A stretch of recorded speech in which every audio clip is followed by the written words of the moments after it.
তো সুন্দর একটা ভিউ চাই ঘুরিয়ে নিলাম। আর এই জায়গাটা হচ্ছে চাঁদপুর পুরান বাজারের পরে। Guys, এই জায়গাটা হচ্ছে চাঁদপুর পুরান বাজারের পরে মেঘনা ভিউ পয়েন্ট বলে এটাকে, জাফরাবাদ। তো জায়গাটা গাছ অনেক সুন্দর, দেখুন এখানে শুধু ব্লগ বানানোর কাজে ওনারা নিয়োজিত, দেখতেই পারতেছেন। এটা হচ্ছে মেঘনা নদী। ও এখান দিয়ে এটা চলে গেছে বঙ্গোপসাগরে, আর এখান দিয়ে চলে গেছে ঢাকার দিকে, তারপর মতলব উত্তর হয়ে ওই দিকটা চলে গেছে। দেখতে পারতেছেন ভিউটা কত সুন্দর। আর এই যে এইদিকে সব পাথর আর পাথর, মানে এখানে ওনারা এই যে ব্লকগুলা বানায়।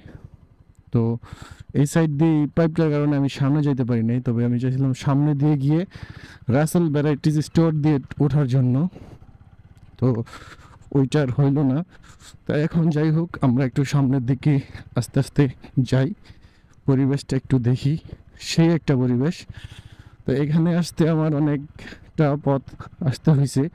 ওইখানে আইসা আমি এই রাস্তার পারে কীভাবে আসবো সেটা আসতে পারতেছি না, পরে ওইখানে লোকজন জিজ্ঞেস কইরা তারপরে এখানে আসলাম।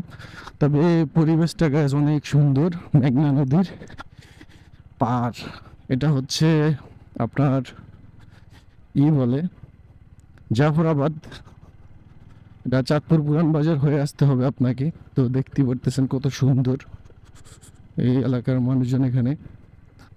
এই যে দেখুন কত সুন্দর একটা নদী, নদীর নাম হচ্ছে মেঘনা নদী। আর তার এটা হচ্ছে এটা মাঠ। তো লোকজন গোসল করতেছে এই এলাকার। আসলে এখানে যদি পারগুলা বাদ দিয়ে না রাখা হয় তাহলে যে কোনো সময় বর্ষার পানিতে এটা ভেঙে যেতে পারে। তো সুন্দর একটা ভিউ, চাইলে এখানে আসতে পারেন। এখানে আসতে হবে চাঁদপুর পুরান বাজার হয়ে। তো পরিবেশটা কিন্তু অনেক সুন্দর। মেঘনা নদীর কত বড় নদী, ও ওপারে কিচ্ছুই দেখা যায় না।